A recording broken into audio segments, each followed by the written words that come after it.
We are back on Inside Politics today talking with Larry Woods, a Democratic strategist, and Deborah Maggott, a Republican strategist, about 2020 election year.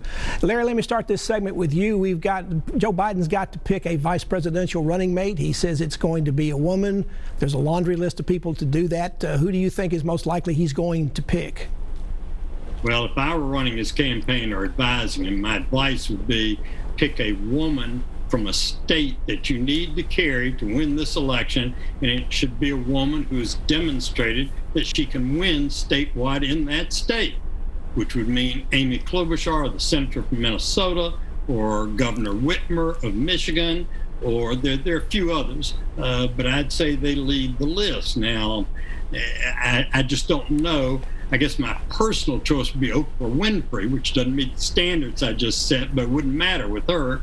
I'm not sure who's ahead in the Democratic vice presidential sweepstakes. I don't think anybody is. I don't think anybody but Mr. Biden really knows what his thinking is on a vice presidential choice, and not due to be made, until August, I think, so we'll find out. Deborah, is there a candidate that Biden's looking at that would give you pause if they were on to make the ticket stronger for Biden, or does it really doesn't matter to you? Well, it really doesn't matter to me, but I do understand that there's something in the past with Amy Klobuchar about this police officer that killed the gentleman in Minneapolis. So there's some, and Larry may know what it is. There's something where she, in one of her official capacities, I guess was she a district attorney? Or you wouldn't call that, but yes, she was the district attorney at the time. The same police officer has now been arrested for a second-degree murder. He had killed someone else. This is about 10, 12 years ago. And there's controversy, and I don't know the details. I don't either. What her role was in that. He was not indicted, not arrested, not tried for it. Larry, what about a fusion type candidate? There's been some talk about Condoleezza Rice, who's a Republican former Secretary of State. I don't know what state she'd help bring Biden to, but that would be an interesting choice because particularly since Biden's likely to be only a one-term president. Well, you didn't read my letter to the editor of the New York Times 2 years ago where I was blasting Condoleezza Rice in her new book.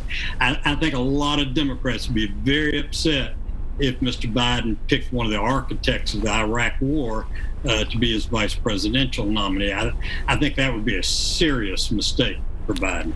Deborah, let's turn to some of the polling. This week, Gallup came out with a poll that showed the president's job performance numbers in their poll had gone down 10 points in 1 month. Also, most of the polling across the country now shows the president down anywhere 8 to 10 or as much as 14 points behind. I know this is like a third quarter score in a football game, but how does he overcome that? Well, remember, we went into the election and he was 16 points or 20 points down from Hillary, and then he shocked the nation and won. So I'm not sure that I would listen to polls. I used to listen to polls faithfully, and I learned that lesson 4 years ago that you just can't tell. I know that people still say they won't always share who they're really for. I don't know that I don't think I'd count him out yet. But he's also behind in most of the battleground states, and it'll probably come down to those battleground states, and he appears to be behind in all but one, and I think in North Carolina where he's ahead, it was maybe by 1 point. Well, we thought going into election day 3 years ago or 4 years ago now, he was behind in all those battleground states, and then he won them.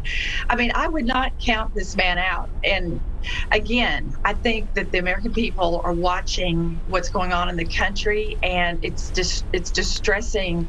Everyone I talk to is very concerned about what's happening across the country, and it is concerning. Larry, usually this year the Democrats are always talking about voter registration. That seems to be way off in terms of new registrations this year. Are you going to find out that polls are one thing and votes are something completely different, and they're not going to get people to go to the polls because maybe they haven't registered still? Well, let me start by saying I agree with Deborah about polling and what you said, Pat, that it's the third quarter. Obviously we're not the final minutes of the election game here yet by a long shot, and a lot can still change. But what the polls do tell me to this point, and the voter registration issue ties into this, is that the general trend, the general direction of the polling is bad for Trump, good for Biden. So if that trend continues, if Trump and his campaign don't do something to change the direction, then Trump's going to lose. And I think we've all seen, those of us that pay attention to politics, that Trump has tried 2 or 3 different approaches, including one, I think many people, not Trump necessarily, are trying to suppress voter turnout. That's the whole fight about mail-in ballots, I think. But that's not enough. He needs ideas, a cultural change, if he's going to change the direction of those bad polls for him.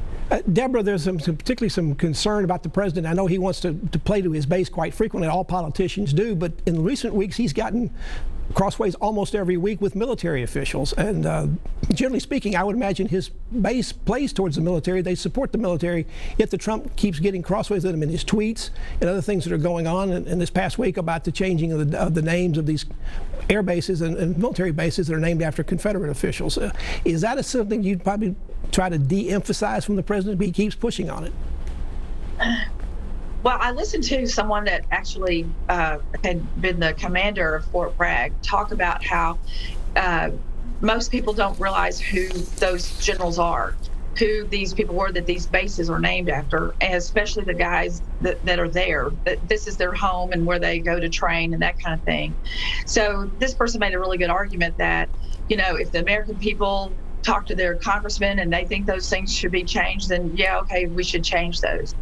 I think that as far as what happened this week with the military person that came out and said I did the wrong thing, I thought he was saying he did the wrong thing walking over with the president because he was dressed in his full uniform. And the military, they do have rules about how it is perceived, how they are engaged in politics. So I don't think the entire military is against Donald Trump based on the opinion of a couple of generals. Deborah Maggott, Republican strategist, is our guest on Inside Politics, along with Larry Woods on the Democratic side. Back to continue our conversation and turn it towards Tennessee after this break.